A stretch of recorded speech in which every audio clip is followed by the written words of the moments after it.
हमारे जो पीएम है नरेंद्र मोदी जी, उनके अंदर इसका कोई वो नहीं है। ये तो हमारे को अभी पता लगा है, जो आरोपी 2 का भी आया है कि हमारे पास जो एरिया डाला था रेगुलेशन आया है, बीच में गैप पड़ा है, तो इससे हमारे तभी पता लगा है कि भी ऐसे हो चुका है। तभी हमने आकर अपने साथियों को बुलाकर यह हमने धरना प्रदर्शन किया है। अच्छा सर, प्रधानमंत्री नरेंद्र मोदी की आप बात कर रहे हैं, प्रधानमंत्री नरेंद्र मोदी ने तो आपको आरोपी 2 दिया, लेकिन फिर समस्या कहाँ पे आ गई? देखो, देश के प्रधानमंत्री यशस्वी प्रधानमंत्री हैं और मैं तो ये कहता हूँ देव आत्मा के प्रधानमंत्री हैं महाभारत के।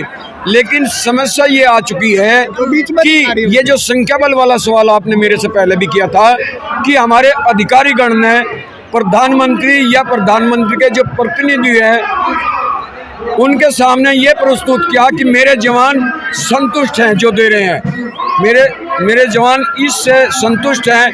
और यहाँ पर मैं ये कहूँगा कि भ्रमित हो गए मेरे देश के प्रधानमंत्री, जो कि पूरी पृथ्वी पे, एशिया महाद्वीप नहीं पूरे वर्ल्ड में भ्रमित नहीं होते।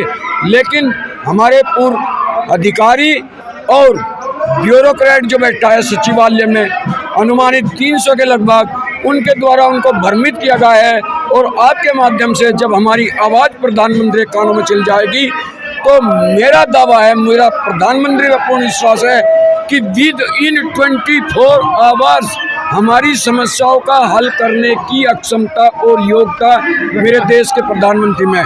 लेकिन इसी सवाल के साथ एक सवाल जोड़ देता हूँ, मैं धमकी नहीं दे रहा हूँ अपने पत्रकारों के माध्यम से। यदि हमारी आवाज़ को नहीं सुना गया तो विगत 75 वर्षों में से 9 वर्ष पहले हम खड्डे में थे, खड्डा गांव की भाषा में बता रहा हूँ। देश के प्रधानमंत्री को सितंबर 2013 में जो रेवाड़ी में रैली कृति सैनिकों ने प्रधानमंत्री बनाया था, ये धमकी नहीं है, निम्न निवेदन है मेरा कि 2024 का चुनाव आने वाला है और उसका परिणाम हिमाचल में प्रदेश सरकार में भुगत चुके हैं। और एक चीज़ और मैं अपने मीडिया के माध्यम से पहुंचाना चाहता हूं, यदि आप सक्षम हैं तो पहुंचा देना, कि ये मेरे देश के प्रधानमंत्री में वर्ल्ड में प्रथम नंबर पर पहुंच रहे हैं। एक कलंक लगा दिया भारत देश को, एक कलंक लगा दिया भारत देश को कि उसकी देश की सेना और धरने पे सड़कों पर आ गई है। ये देश के इतिहास में लिखा जाएगा काले अक्षरों से। लिखा नहीं था पहले अभी, लेकिन अभी ये लिखा जा रहा है कि जो देश की भारत की सेना है अभी रोडों पे उतर आई है। ऐसा क्या हुआ?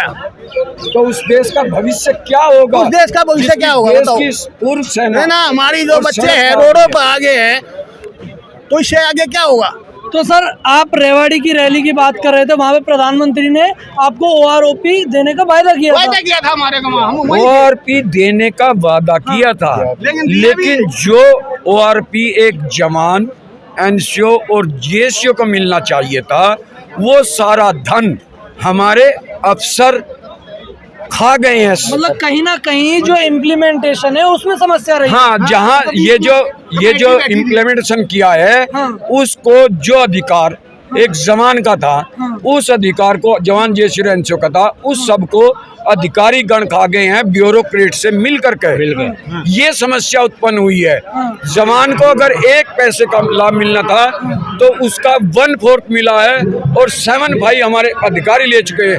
वर्तमान में जो 2300 करोड़ रुपया शायद आपके। मेरा एक सवाल और, ये जो आंकड़े हैं आप जो बता रहे हैं वो हम लगातार दिखा रहे हैं, लेकिन मैं आपसे एक चीज़ पूछना चाहूँगा कि आपके जो अधिकारी हैं उन्होंने जो सरकार को पत्र लिखा है उसमें उन्होंने जो JCOs की पेंशन बढ़ाने की बात की है, तो क्या ये JCOs और जवानों को अलग करने की कोशिश है, उन लोगों में फूट डालने की? आपने अपने सवाल का जवाब पत्रकार महोदय अपने आप ही दे दिया।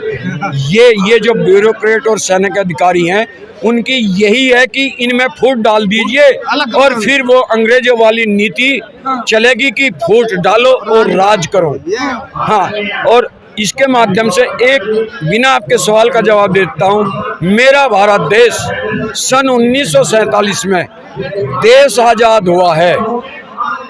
देश आजाद हुआ है, देश की जनता और देश की सेना आजाद नहीं है। अंग्रेजों के द्वारा बनाए हुए कानून, जितना भी हमारा अधिकारीगण है सिविल और सेना का, उसी तरीके से कार्यरत है। प्रधानमंत्री से मेरा निवेदन है कि जिस तरीके से 370 35 से 75 सालों में जम्मू से ध्वस्त कर दी है, इस देश की यह ब्यूरोक्रेसी और काले अंग्रेजों को ध्वस्त करके और देश के विकास के पथ पर। अच्छा, एक आखिरी सवाल, आपको उम्मीद है कि सरकार आपकी बातें मान लेगी? उम्मीद नहीं, 100% उम्मीद है श्रीमान महोदय में कि सरकार हमारी बात को मानेगी और बहुत जल्दी मानेगी। लेकिन राजनीति का स्तर, जबकि मैं राजनीति से मैं बात नहीं करता, हमारा राजनीति का मतलब ऐसा स्तर होता है कि वो अंग्रेजी मेरे पास आती नहीं है, वेट एंड वॉच, देखो और समझो करो। सरकार ये देख रही है कि इनमें कितनी ताकत है। चलो, आप राजनीति की बात कर रहे थे, इसी से मैं एक सवाल और ले लेता हूँ। वैसे मैंने बोला था कि वो मेरा आखिरी सवाल है। सरकार में बैठे हुए आपके ही भाई सांसद हैं, मंत्री हैं, वो लोग आपके हक की आवाज क्यों नहीं उठा रहे हैं? वो भी फौजी भाई हैं। सरकार के अंदर, सदन के अंदर हमारे रिटायर सैनिक भी हैं, हाँ। हमारे भाई हैं। उन तक ये बात शायद आज तक भी नहीं पहुंची जो हमारे साथ भेदभाव कर दिया है हमारे साथ। सर, ये तो पॉसिबल नहीं है कि आप लोग यहाँ पर 31 दिनों से बैठे हुए हैं, आपके ही फौजी भाइयों को ना पता हो।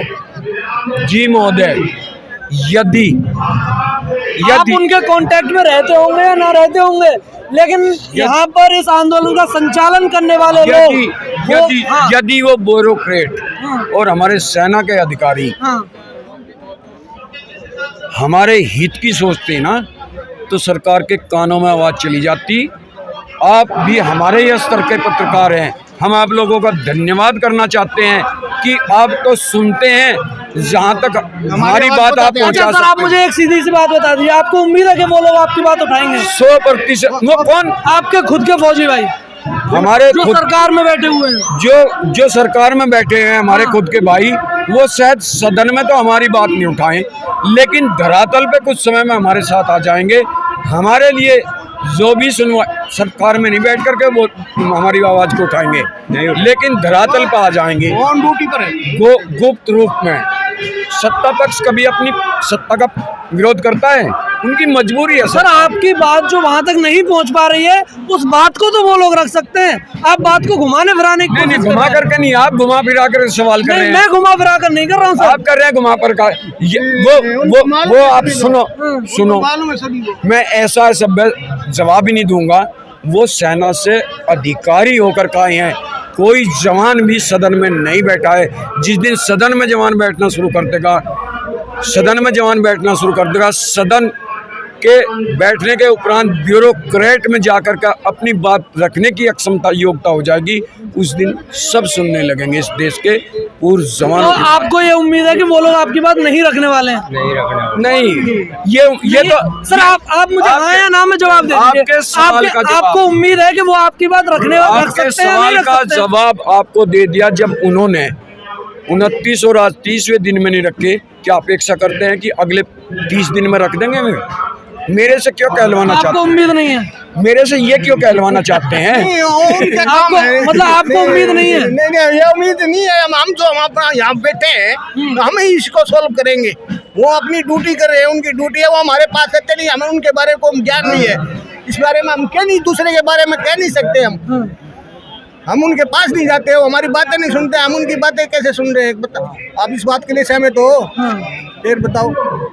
चलिए, ठीक है, मानो।